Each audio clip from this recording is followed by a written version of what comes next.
Good morning, शुभ सकाळ. दिस is me दिशा आणि आज आम्ही चाललो होतो दादाकडे कल्याणला. सो कर्जतला पोचल्यावर आम्ही लगेचच तिकीटं काढली आणि आमची ट्रेन होती थोडी लेट. सो तिथे गेल्यावर थोडे बसलो आणि आमच्या स्पृहाला लागली होती भूक. सो तिच्यासाठी काही खाऊ घेतलं कारण की खूप जास्त तिला कंटाळा येतं. सो तिच्यासाठी ना ती सोबत काही ना काही घेऊन फिरतच असते. सो तिला स्केचिंग खूप आवडते. सो तिने ना बुक पण आणली होती ते करण्यासाठी आणि सिरियसली खूप छान पेंटिंग करते ती.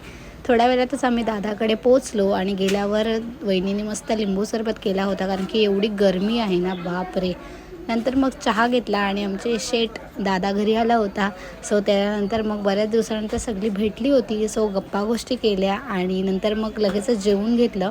नंतर आमचं ठरलं होतं की खाली जाऊ, थोडा वॉक वगैरे करू. बट आमचं तिथे गेल्यावर डिस्ट्रॅक्शन झालं कारण की इकडे होता मस्त झोका आणि गार्डन. सो तिथे गेल्यावर आम्ही ती मस्ती मज्जा केली, तिकडे चालणं राहिलं बाजूला.